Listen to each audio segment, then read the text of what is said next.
So a few days ago, my mom came in and told me that some of the other moms in our friend group had found out about me being awarded a National Merit Scholarship and were talking about how I must be such an intelligent child. I didn't really care, so I asked her why she had to come into my room to tell me that. Apparently she thought it was funny how wrong they were. Thanks, Mom. Anyway, that got me thinking about how we measure intelligence. Arguably, the most common scale would be school grades. It's pretty simple. Teachers will hand out assignments with varying degrees of meaninglessness and then give you a numerical score as a way to quantify just how stupid you are. The most important assignments are known as tests and quizzes.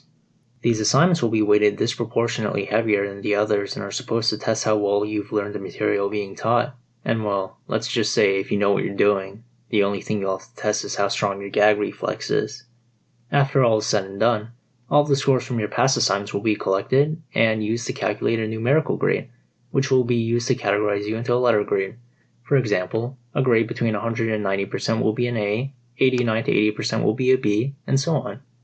Most of the time, the school will probably just declare that anything above a C is passing, leaving all further interpretations and punishments up to the parents. Unfortunately, grading systems and teachers vary too much between schools and counties to let you confidently compare your child's worth beyond a local level, but that's where standardized testing comes in. See, back in 2001, George W. Bush, the 43rd President of the United States of America, was walking through one of the world's worst hotspots of violence, where lawlessness and militant factions terrorized its inhabitants.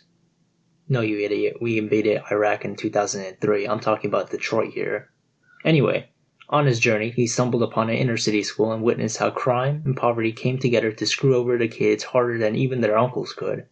Seeing such a tragedy unfold, Bush wondered, wow, is there any way that these kids could have it even worse? But as the American people and its leaders have proved time and time again, even in the face of such a complicated problem, they found an answer. Is there any way that these kids could have it even worse? Yes. Yes, there was. And as the new year dawned, the No Child Left Behind Act was signed, and parents across the country rejoiced as they found another reason to beat their children again. Now those two previous examples are very recent developments, and are restricted to children. If you want to include the entire population, you'll need to use an IQ test. IQ, or intelligence quotient, is historically derived from dividing one's mental age by their actual age, multiplied by 100. But nowadays, most place you on a normal distribution that has its median score as 100 and a standard deviation of 15. Those with a score that's far away from the average are usually labeled as special cases, or as the Germans like to call it, next. The score you're given is based on how good your problem-solving and cognitive abilities are compared to the general population. Here's an example question I solved a while back. You are walking through a crowded zoo with only 2 exits. While you're in the primate section, you hear an announcement that the gorilla has escaped its enclosure. What do you do?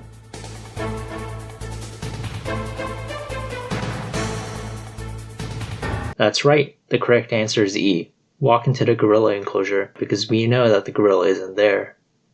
Of course, there's actually more than one IQ test, because there is no single body that regulates IQ testing. But different tests are usually built for different purposes.